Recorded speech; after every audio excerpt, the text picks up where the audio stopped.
we now continue with our series of previewing each European Championship group as the Euros get on the way. It starts in less than a week now. The first game will kick off between Germany and Scotland. We're all excited for it. I'm excited for it. I'm sit here just very, very heavily excited to watch it. But we have to move on to talk about European Championship Group T, which is, in my opinion, one of the other tougher groups in this. You got, in my opinion, the favorites of this European Championship, obviously, the France national team, with what they've accomplished in the last two World Cups. Had a disappointing Euros last time around, but are looking here to rectify themselves after a poor European Championship last time around. So you got the French, you got a Netherlands team that also has some high hopes. They reached the quarterfinals. They've been managed by Ronald Koeman before. They had actually a very, very good year and a very, very good time, but then he left them right before the European Championship to take on a Barcelona role. Now he gets to have his chance to manage his country at the European Championship. They're just coming off of a 4-0 thrashing over Canada. There's a team that has talent, has good youth, has a very, very good defense. Excited to see their prospects.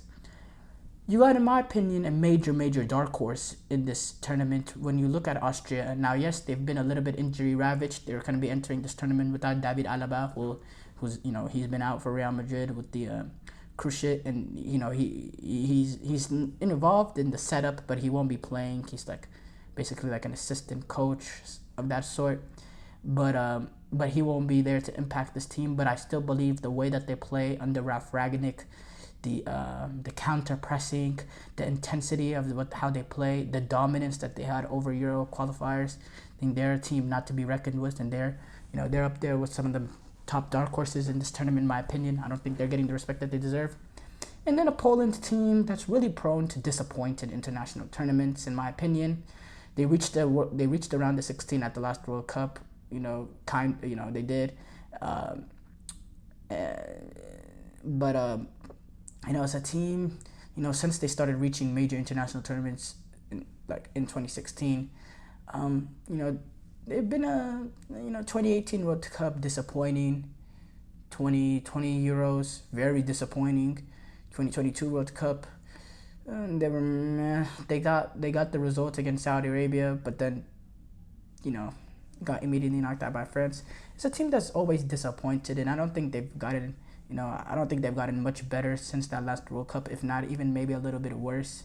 When you look at the form of Robert Lewandowski entering that World Cup compared to the form him entering this season, not having the best of seasons. But you start off this group, obviously the group winners, which is going to be France, which I think they are going to be highly motivated to make a good showing of themselves at this European Championship, and the fact that they've never won a Euros before, which is interesting. Or no, this generation they've won a European Championship before, obviously, but I'm talking about this generation of players. They've never won the European Championship. Didier Deschamps, he's never won one. He reached the final in 2016, which, by the way, he's been in three international tournament finals. He's a remarkable head coach in terms of international play. They have this style of play where they're good with observing pressure. They're good with being on the back foot, of inviting people on. They keep it very, very solid. They allow you to, it's very interesting the way they allow the other team to dominate, and they take advantage of teams dominating, of guys forward, by getting the ball back and quickly springing on the counter with the pace of the players that they have, like Mbappe, Dembele, Coman, now Barcola. I think they're going to continue to do what they did at the last World Cup, what they did in the year that they won the World Cup, what they did in the European Championship, last European Championship around. They get the goal. Usually, once they get the goal early, it's kind of clear how they're gonna set up. They get a goal early and then they just sit back, observe, and let the other team push guys forward, and on this drop of a hat, fire, rapid counterattack. And they're very, very good defensively. They're very, very, very good defensively. They can sit back and observe because they trust the defenders. They trust they'll do their jobs. But this time around, they don't have a Rafael Varane. So it's going to be probably a Konate Upamecano partnership, which, that could be shaky.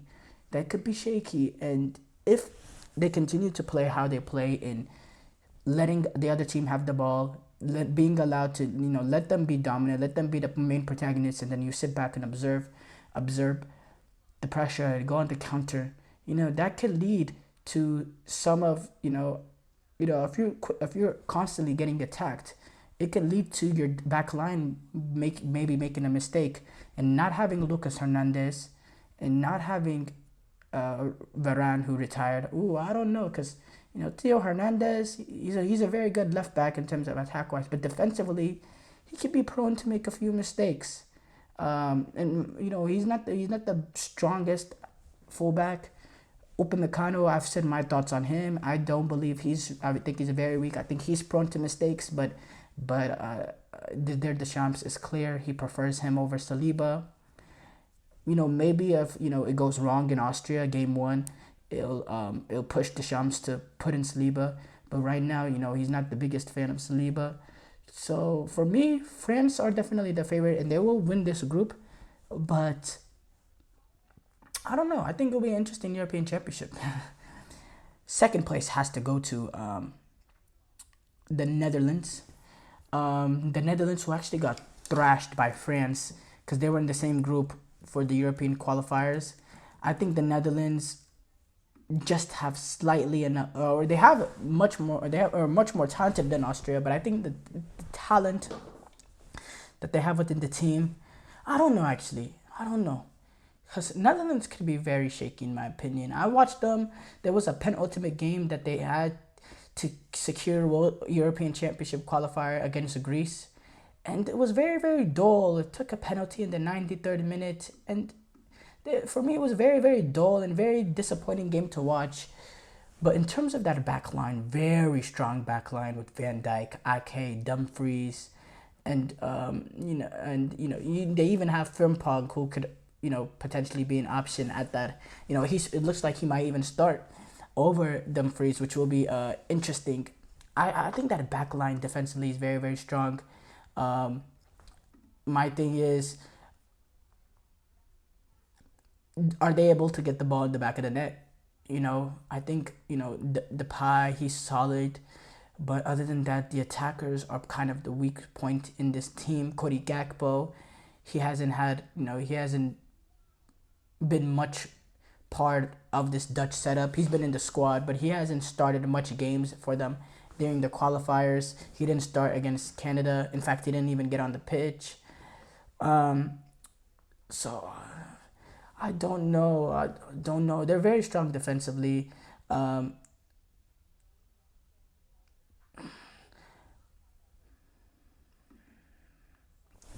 gonna go Austria second. I'm gonna say Austria second. I really love the way that they played. How dominant. The only thing that concerns me with them is their injuries.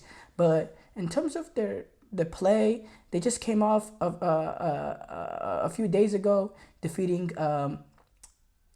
Turkey 6-1. They play some roulette football, heavy metal.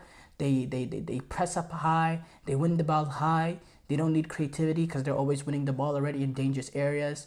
They have athletic players on their team. The energy levels are there.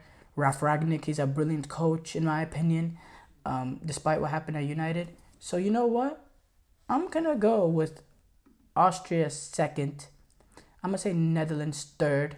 And I'm going to say... and then I think Poland, they're just not at this level. I think they're prone to always disappoint. They're too reliant on Robert Lewandowski. And in my opinion, this is a Robert Lewandowski that's not on the best of form, a little bit on the downside. So, yeah, I think they'll finish last. I have Austria finishing second for now, Netherlands finishing third. But obviously that's an that's an interesting that's an interesting way. Like, you could go either way between those two, in my opinion. But I'm gonna slightly lean Austria. Austria's form has been brilliant. I mean, if you look at their what they did at the qualifiers, is brilliant. Ever since Ralf Ragnick came in, they've been very, very, very good in terms of not just the way that how they get their results, but the way they get it. They finished with 6 wins, 1 draw, 1 loss in the qualifiers. They did finish second, but they were behind Belgium. And I just loved the way that they played. The football, the style. They finished in a group. It was a difficult group too, because Sweden also, in my opinion, was also a very good team. They finished above Sweden, and they finished above them comfortably. So I have to give my respect to Sweden where the respect is deserved.